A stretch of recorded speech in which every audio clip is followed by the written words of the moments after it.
모두가 설레는 마음으로 기다려왔던 설 명절. 결코 일어나서는 안 될 또 한 번의 참사가 발생했습니다.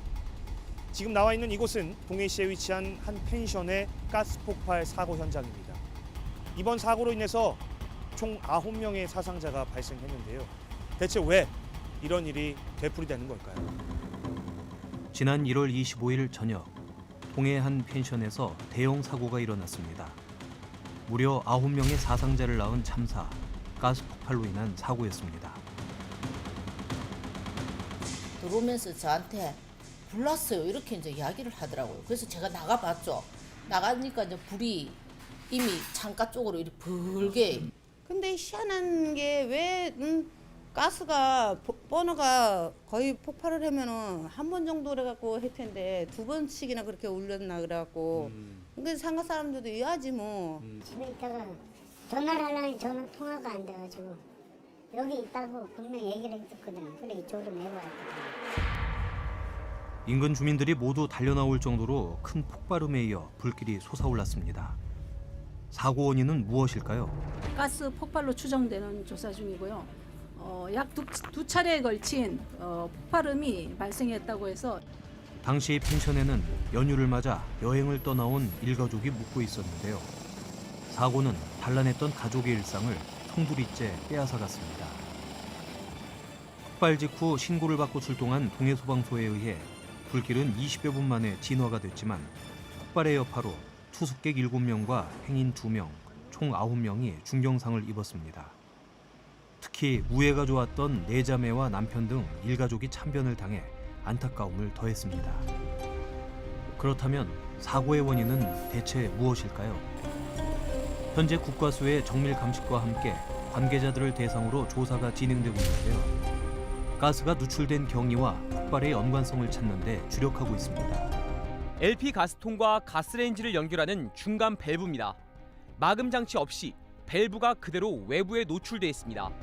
이 사고 원인은 가스 폭발은 맞습니다. 맞는데 이게 LPG 가스가 누출돼서 폭발이 된 건지 일회용 부탄가스가 누출돼서 폭발이 된 건지 그거는 정확한 감식 결과가 나와봐야 합니다. 지금.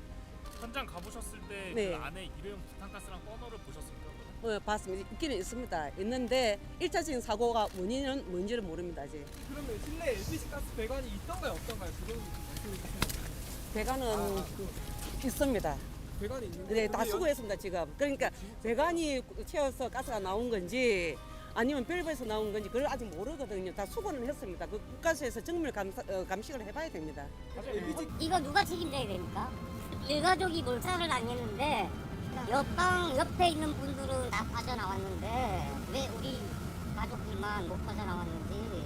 언론에 불판 고기를 구워 먹다가 사고가 났다 그러는데 그럼 무슨 내용인지도 모르고 언론에 왜 그런 기사가 보도가 되는지 모르겠습니다.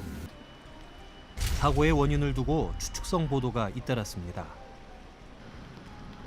가스 누출이나 폭발로 인한 인명사고는 비단 어제 오늘의 일이 아닙니다. 불과 1년 전 강릉에서도 비슷한 사고가 있었죠. 왜 같은 사고가 매년 되풀이되고 안타까운 사망사고가 이어지는 걸까요? 저희는 뭐 다 하고 하는 줄 알죠. 저 왜냐하면 저 간판도 내걸고 펜션이라고 이렇게 했기 때문에. 이곳은 펜션으로 올라가는 입구 부분입니다. 현재 화재 원인에 대해서 정밀 조사가 진행 중에 있기 때문에 보시는 것처럼 폴리스 라인이 쳐져 있습니다. 사고 조사 과정에서는 많은 문제점이 드러났습니다. 가장 큰 문제는 이곳이 숙박업소로 등록돼 있지 않은 무허가 펜션이라는 점. 펜션으로 집계되지 않기 때문에 그동안 소방 안전 점검 대상에서도 제외됐습니다. 그러나 펜션 주인은 버젓이 간판을 걸고 예약 사이트까지 운영하고 있었죠.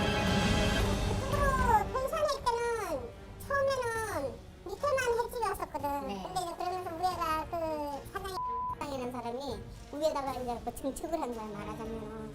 이제 펜션으로. 그 카페도 원래는 그 2층에 다 있었거든.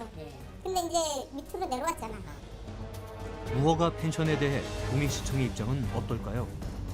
소방서가 그 시설을 점검할 때도 그 이제 그 용도 외의 사용이라는 거는 인지했지만 그 안에 들어가서 점검을 해야 되는데 그 시설주가 허락하지 않아서 그 시설 내부 점검을 하지 못했다. 재발 방지 차원에서라도 저희가 그동안 실시해 온 그런 점검이나 조사보다 더 강력하게 숙박업으로 운영하는 시설에서 인터넷 점검이나 이런 걸 좀 더 철저하게 하도록 하겠습니다. 법적 제도를 무시한 채 무려 10년 동안 불법으로 영업하고 있었던 펜션. 그 결과는 무고한 사람들의 희생으로 이어졌습니다.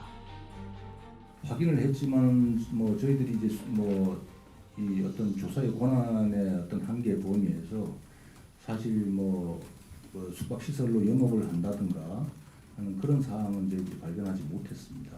그런 영업을 아마 간혹 하고 있는 업소들도 있고 사실 우리가 영업을 했다라는 걸 인정할 수 있는 서류를 저희들이 수사권이라든가 이런 권한 자체가 보여지지 않기 때문에 사실 공부를 하는 데 어려움이 좀 있습니다. 지난해 동해시의 자체 조사에서 불법이 적발된 업소들도 상당수가 별다른 개선 조치가 없는 것으로 나타났습니다. 동해시는 숙박업을 할 수 없는데 민박이나 펜션 간판을 붙여놓은 24개 업소를 중심으로 2차 현장 점검을 벌이고 있습니다. 자, 과연 이번 참사에 대해서 이곳 지역 주민분들의 생각은 어떤지 한번 여쭤보도록 하겠습니다. 저는 장사하는 입장으로서 참 좀 많이 안타깝습니다. 그래서 영동 지역에 일을 하면 조금 신경을 써야 되는데 조금 아직까지도 장사하시는 분들이 조금 너무 자기 이익에만 치중하는 것이 아닌가 이런 생각은 합니다.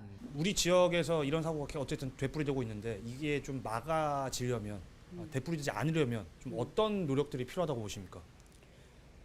관리지 무조건. 또 소방 여기도 횟집도 얼마나 강화가 됐는지 하루 아침에 일어나면 해라 또 해라. 그래가지고 자꾸 그게 강화가 돼야 돼. 네. 그럼 강화가 돼가지고 누구에 따라 개선할 건 개선하고. 숙박업소에 대한 허술한 관리와 단속의 허점이 이번 사고를 통해 여실히 드러났습니다. 동해시뿐만 아니라 전국 곳곳에서 무허가 펜션이 운영되고 있는 실정인데요. 다시는 이런 참사가 반복되지 않도록 좀 더 책임감 있는 관리가 필요해 보입니다. 조금만 더 주의를 기울였더라면, 조금만 더 신경 썼더라면 어쩌면 이번 사고는 충분히 피했을지도 모릅니다. 이번 사고를 반면교사의 계기로 삼아 보다 더 안전한 대한민국이 되길 바라봅니다.